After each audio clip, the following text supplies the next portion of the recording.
सफेद कपड़े पहने होने पर उसका सांवला रंग और जायदा दिख रहा था। करीब जाकर देखने से ही पता चलता था कि उसके गॉगल्स किसी फुटपाथी दुकान से खरीदे गए थे। बालों पर कई बार कंघी फिरा चुका वह करीब 20-21 साल की उम्र का युवक पिछले 1 घंटे से बाइक पर बैठा कई बार उठकर बैठक लगा चुका था, यानी कभी बाइक पर बैठता तो कभी खड़ा हो जाता। काफी बेचैन सा लग रहा था। इस दौरान वह गुटखे के कितने पाउच निगल चुका उसे शायद खुद भी न पता होगा। गहरे भूरे रंग के गॉगल्स में छिपी उसकी निगाहों को ताड़ना आसान नहीं था।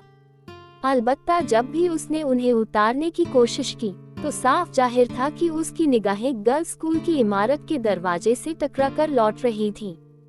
तभी उस दरवाजे से एक भीड़ का रेला निकलता नजर आया। अब तक बेपरवाह वह युवक बाइक को सीधा कर तनकर खड़ा हो गया। इंतजार के कुछ ही पल बेचैनी में गुजरे, तभी पसीना पसीना हुए उस लड़के के चेहरे पर मुस्कुराहट खिल उठी। उसने एक बार फिर बालों पर कंघी फिराए और गॉगल्स ठीक से आंखों पर चढ़ाए। मुंह की आखिरी पीक पिच से थूकते हुए होठों को ढक्कन की तरह बंद कर लिया। तेजी से अपनी तरफ आती लड़की को पहचान लिया था, वह रीना ही थी। रीना खूबसूरत थी और उसके चेहरे पर सुंदरता की छाप थी। खूबसूरत टॉप ने उसमें गजब की कशिश पैदा कर दी थी। बाइक घुमाते हुए उसने पीछे मुड़कर देखने की कोशिश नहीं की, लेकिन उसे एहसास हो गया था कि रीना बाइक की पिछली सीट पर बैठ चुकी है। तभी उसे अपनी पीठ पर पैने नाखून चुभने का एहसास हुआ और हड़बड़ाया स्वर सुनाई दिया, प्लीज जल्दी करो, मेरी सहेलियों ने देख लिया तो गजब हो जाएगा। बाइक पर किक मारते ही लड़के ने पूछा, कहाँ चलना है, अल्फा मॉल या फर्राटा? भरती बाइक के शोर में लड़के को सुनाई दे गया था, कहीं भी जहां तुम ठीक समझो। कहीं भी। रीना की आवाज में घुली बेचैनी को वह समझ गया था, फिर भी मजाकिया लहजे में बोला, तो चले वहीं जहां पहली बार। बाकी शब्द पीठ पर चुभते नाखूनों की पीड़ा में दब गए, लेकिन इस बार उसके कथन में मजाक का पुट नहीं था। तो फिर अल्फा मॉल चलते हैं। नहीं, वहाँ नहीं, रीना जैसे तड़प कर बोली, तुम समझते क्यों नहीं रोशन, मुझे तुमसे कुछ जरूरी बात करनी है। तभी रोशन ने अपना एक हाथ पीछे बढ़ाकर लड़की की कलाई थामने की कोशिश की तो उसने अपना ट्यूबलाइट जैसा गोरा हाथ उसके हाथ में दे दिया और उसकी पीठ से चिपक गई। रोशन को बड़ी सुखद अनुभूति हुई। तभी बाइक जोर से डगमगाई। उसने फौरन लड़की का हाथ छोड़ दिया और बाइक को काबू करने की कोशिश करने लगा। क्या हुआ? रीना घबरा कर बोली। अब वह रोशन की पीठ से परे सरक गई। बाइक का पहिया बैठ गया मालूम होता है, रोशन बोला, शायद पंचर है। उसने बाइक को सड़क के किनारे लगाते हुए खड़ी कर दी। अब तक वे शहर से काफी दूर आ चुके थे। ये जंगली इलाका था और आसपास घास के घने झुरमुट थे। तब तक रीना उसके करीब आ गई थी। उसने आसपास नजर डालते हुए कहा, अब वापस कैसे चलेंगे? उसके स्वर में घबराहट घुली थी। लड़के ने एक पल चारों तरफ नजरें घुमा कर देखा। चारों तरफ सन्नाटा पसरा था। रोशन ने रीना की कलाई थामकर उसे अपनी तरफ खींचा। प्रिया ने इस पर कोई इतराज नहीं जताया, लेकिन अगले ही पल अर्थपूर्ण स्वर से बोली, क्या कर रहे हो? तन्हाई हो, लड़का लड़की दोनों साथ हो और मिलन का अच्छा मौका हो तो लड़का क्या करेगा? उसने हाथ नचाते हुए कहा। रीना छिटक कर दूर खड़ी हो गई। ये सब गलत है, ये सब कुछ शादी के बाद, अभी कोई गड़बड़ नहीं। अभी तो वापसी की जुगत करो। रीना ने बेचैनी जताई, कितनी देर हो गई? घर वाले पूछेंगे तो उन्हें क्या जवाब दूंगी? रोशन ने बेशर्मी से कहा, ये तुम सोचो। इसके साथ ही वह जोर से हंस पड़ा और लपक कर रीना को बाहों में भर लिया। ऐसा मौका बार बार नहीं मिलता, इसे यूं ही नहीं गंवाया जा सकता। लेकिन जानते हो, अभी मेरी उम्र शादी की नहीं है। अभी मैं सिर्फ 16 साल की हूँ। इसके लिए तुम्हें 2 साल तक इंतजार करना होगा। रीना ने उसकी गिरफ्त से मुक्त होने की कोशिश की, लेकिन प्यार करने की तो है, और उसकी गिरफ्त रीना के गिर्द कसती चली गई। रीना का शरीर एक बार विरोध से तना, फिर ढीला पड़ गया। घास के झुरमुटों में जैसे भूचाल आ गया। करीब के दरख्तों पर बसेरा लिए पंछी फड़फड़ कर उड़ गए। करीब 1 घंटे बाद दोनों चौपाटी पहुंचे और वहां बेतरतीब कतार में खड़े एक कुल्फी वाले से फालूदा खरीदा। गिलास से भरे फालूदा का हर चम्मच निगलने के बाद रीना रोशन की बातों पर खिलखिला रही थी। उनके बीच हवा गुजरने की भी जगह नहीं थी, क्योंकि दोनों एक दूसरे से पूरी तरह से सटे बैठे थे।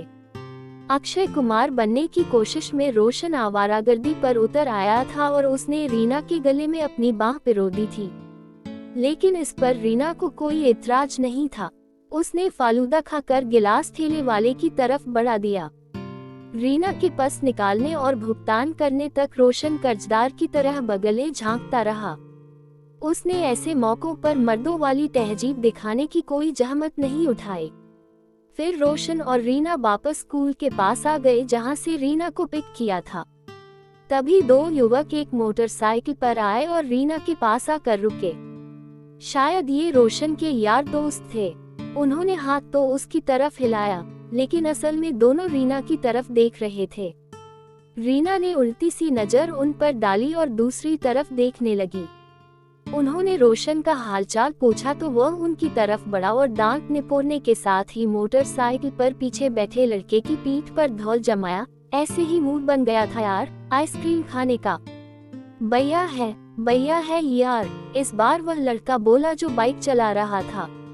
वह रीना से मुखातिब होकर बोला, मैं आपके फ्रेंड का जिगरी दोस्त।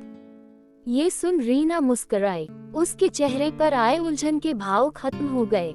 लड़के ने उसकी तरफ बढ़ने के लिए कदम बढ़ाए, लेकिन एकाएक ठिठक कर रह गया। रीना कंधे पर रखा बैग झुलाती हुई सामने पार्किंग में खड़ी अपनी स्कूटी की तरफ बढ़ी। उस लड़के ने खास अदा के साथ हाथ हिलाया। रीना एक बार फिर मुस्कुराए और स्कूटी से फर्राटे से आगे बढ़ गई। ये देख सोनू निहाल हो गया। उसने हकबकाए से खड़े रोशन पर फप्ती कसी। अबे क्यों बुझे हुए हुक्के की तरह मुंह बना रहा है? लड़की तूने फंसाई तो क्या हुआ? दावत तो मिल बैठ कर करेंगे न। तब तक रोशन भी कसमसा कर उनके बीच में सैंडविच की तरह ठुंस गया। बाइक फौरन वहां से भाग निकली। सोनू के ठहाके बाइक के शोर में गुम हो चुके थे। अगले हफ्ते से स्कूल की 10 दिन की छुट्टी थी। रोशन, सोनू और उसके दो दोस्त रीना से मिलने के लिए बेताब थे। सोनू को रीना की मुस्कुराने की अदा इतना बेचैन कर रही थी कि उसमें रीना को पाने का जुनून सवार हो गया था। रोशन सोनू के इरादे समझ गया था। रोशन ने सोनू से कहा, तू मेरे लिए भाई से बढ़कर है। कुछ दिन रुक जा, कुछ सोचते हैं। फिर जैसे ही स्कूल चालू हुए, रोशन रीना को लेकर एक छोटे से रेस्टोरेंट में पहुंचा। वहां दोनों डोसा खा रहे थे, तभी सोनू 3 खुली हुई कोल्ड ड्रिंक की बोतल लेकर वहां पहुंच गया। रीना उसको देखकर थोड़ी चौंक गई। सोनू ने कहा, मैंने रोशन की बाइक देखी तो मैं समझ गया कि रोशन आपके साथ ही होगा और मैं आप दोनों के लिए कोल्ड ड्रिंक लेकर आ गया। कोल्ड ड्रिंक पीकर सोनू रीना को लेकर वहां से चला गया। बाइक पर बैठे बैठे ही रीना को नींद आने लगी। फिर रीना ने आंखें खोली। फिर जब रीना ने अपनी आंखें खोली तो उसने अपनी आंखों एक फटी हुई दरी पर लेटा हुआ पाया। उसने चारों तरफ नजरें दौड़ाई तो एकदम सुनसान पुराना कमरा, जिसकी दीवारें टूटी फूटी थी और उन्हीं के बीच से कमरे में रोशनी आ रही थी। तभी रीना के कानों में कुछ लोगों के हंसने की आवाज सुनाई दे। इतने में 3 लड़के उस कमरे में आए। वह सोनू को देखकर हैरान रह गई। उसको समझ में नहीं आ रहा था कि उसके साथ हो क्या रहा है। रोशन कहाँ पर है? उसने सोनू से बोला। रोशन कहाँ पर है और मैं यहाँ पर कैसे आई? सोनू हंसते हुए उसके पास आकर बैठ गया और रीना को बाहों में लेने लगा। रीना चिल्लाते हुए बोली, यह क्या कर रहे हो? और रीना ने अपने आप को छुड़ाकर खड़े होना चाहा, लेकिन रीना ऐसा कर नहीं पाई, मानो जैसे उसका शरीर उसके बस में नहीं था। रीना को अजीब सा नशा उस पर चढ़ा हुआ था और वह फिर से बेहोश हो गई। अगली बार जब उसकी आंखें खुली तो उसके सामने रोशन खड़ा हुआ था और उसके पूरे तन पर एक भी कपड़ा नहीं था। वह अपने आप को बहुत थका हुआ महसूस कर रही थी और उसके निचले भाग में बहुत दर्द हो रहा था। आपने को इस हालत में देखकर वह समझ ही नहीं पा रही थी कि उसके साथ हुआ क्या। तभी रोशन ने उसके कपड़े उसके मुंह पर फेंकते हुए बोला कि यह पहन लो, मैं तुझे कर छोड़ देता हूँ। रीना के पास कोई चारा नहीं था। वह चारों को देखती रही और रोती रही। उसने अपने कपड़े पहने और देखा सोनू अपने मोबाइल में उसके वीडियो बन रहा था। 2 घंटे बाद